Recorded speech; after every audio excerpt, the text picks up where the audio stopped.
এবাড়ির মান সম্মান তোমাকেও রাখতে হবে। আমার বড় ছেলের বউ কনকলতা সব দেখাশোনা করে, তুমি তার কাছ থেকে শিখে নেবে। আমি চাই এ বাড়িতে সবাই মিলেমিশে থাকুক, কেউ কাউকে কম মনে করবে না। বাবা, আপনি আমাকে এই বাড়ির বউ করে নিয়েছেন, এটাই আমার কাছে সবচেয়ে বড় সম্মান। আমি গরিব ঘরের মেয়ে, সেটা সত্যি, কিন্তু আমার মা আমাকে শিখিয়েছেন গরিব হওয়া লজ্জার নয়, অকর্মণ্য হওয়া লজ্জার। আমি এই বাড়ির জন্য যতটুকু করতে পারি করব। দিদিমণির কাছ থেকে সব কিছু শিখে নেব। আপনি চিন্তা করবেন না, আমি এই বাড়ির মান সম্মানে কোনো দিন আঁচ আসতে দেব না। যাক, তোমার কথাবার্তা শুনে আমার বেশ ভালো লাগছে।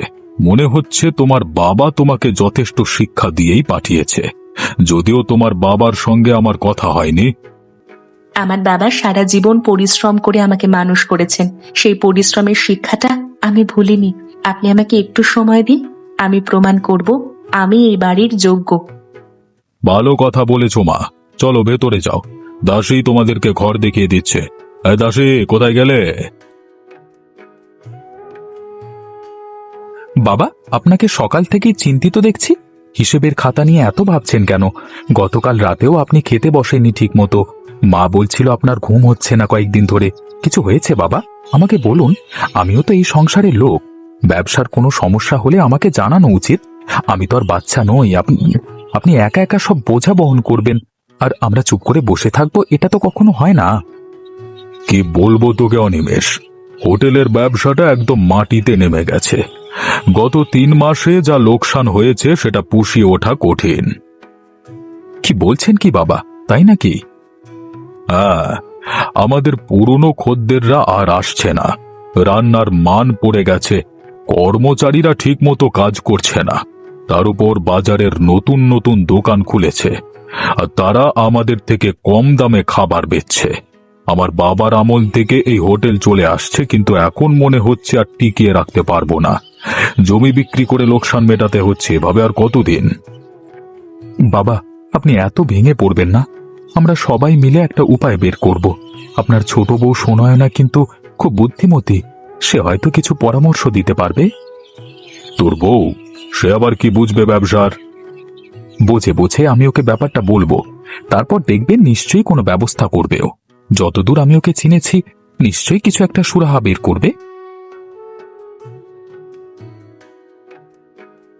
বাবা, আপনি রাগ করবেন না, আমি একটা কথা বলতে চাই, আপনার অনুমতি পেলে বলবো। কি ব্যাপার? যা বলবে খোলাখুলি বলো, এমনিতেই আমার মেজাজ খুব একটা ঠিক নেই।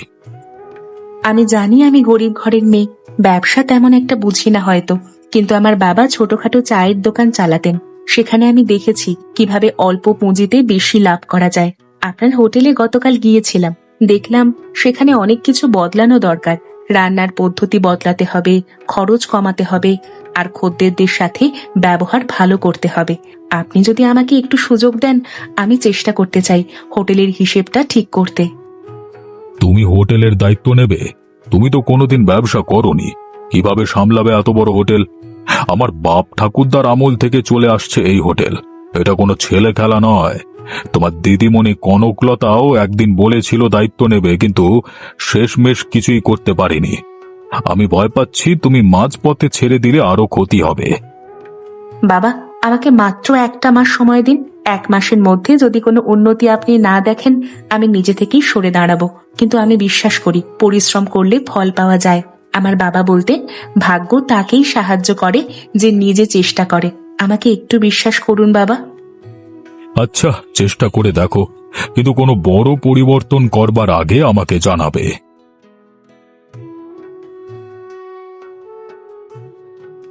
শোনাও না, শোনাও না, এদিকে এসো মা।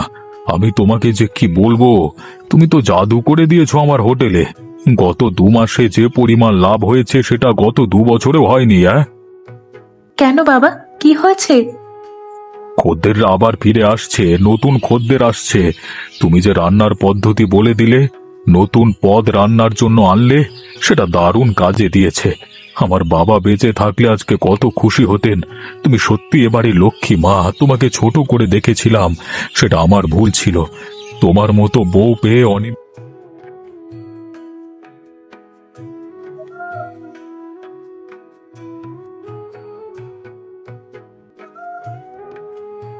খদ্দের আর রান্নায় কিছু দেশি মশলার ব্যবহার বাড়িয়েছি। আসল কৃতিত্ব আপনার। আপনি আমাকে সুযোগ দিয়েছেন বলেই আমি কিছু করতে পেরেছি। আমার বাবার ছোট দোকানে যা শিখেছিলাম সেটাই কাজে লাগিয়েছি মাত্র। এখনো অনেক কিছু করার আছে। আমি চাইছি হোটেলে একটা নতুন মেনু আনতে, গ্রামের ঐতিহ্যবাহী খাবার যেগুলো হারিয়ে যাচ্ছে সেগুলোকে ফিরিয়ে আনতে। মানুষ নিজেদের শেকড়ের স্বাদ খুঁজে পেলে বারবার আসবে। তুমি যা ভালো মনে করো করো মা, আমি তোমার উপর পুরো ভরসা রাখছি। তুমি এ সংসারের অমূল্য সম্পদ। তুই দেখছিস কি হচ্ছে এই বাড়িতে? সেই গরিব ঘরের মেয়েটা এসে পুরো বাড়িটা একেবারে দখল করে নিয়েছে। সেটা তো দেখতেই পাচ্ছি মালকিন। শ্বশুর মশাই তার কথা ছাড়া আর কিচ্ছু বোঝেন না। সারাদিন শুনয় না এই করেছে, শুনয় না সেই করেছে। আমি এতগুলো বছর ধরে এই বাড়ির সেবা করলাম, কোনোদিন একটা ভালো কথা শুনিনি। আর এই মেয়ে 2 মাসে সব কেড়ে নিল। আমি কি এই বাড়ির বড় বউ নই? আমার কি কোনো সম্মান নেই? শ্বশুর মশাই গতকাল সবার সামনে বললেন ছোট বউ নাকি এই বাড়ির লক্ষ্মী। তাহলে আমি কি এই বাড়ির অলক্ষ্মী? এটা আমি মেনে নিতে পারছি না রূপা। বৌদি, আপনি একটু শান্ত হন। ছোট বৌমা তো সত্যিই হোটেলের অনেক উন্নতি করেছে, সেটা তো সবাই দেখছে। আপনি বরং ওর সাথে মিলেমিশে কাজ করুন, তাহলে শ্বশুর মশাইও আপনাকে সম্মান দেবেন। দুজনে মিলে কাজ করলে আরো ভালো হবে। চুপ কর। তুই ওর পক্ষ নিচ্ছিস? তুই আমার দাসী, আমার কথা শুনবি। আমাকে একটা উপায় বের করতে হবে এই মেয়েটাকে এই বাড়ি থেকে সরানোর জন্য। শ্বশুর মশাইয়ের চোখে ওকে ছোট করতে হবে। আমি ভেবে রেখেছি আমি কি করব। হোটেলের হিসেবের খাতায় একটু অদল বদল করলেই হবে। শ্বশুর মশাই ভাববেন ছোট বউ টাকা মারছে। তারপর দেখি কে বাড়ির লক্ষ্মী আর কে অলক্ষ্মী। আমাকে শুধু সঠিক সময়ের জন্য অপেক্ষা করতে হবে। হ্যাঁ বৌদি,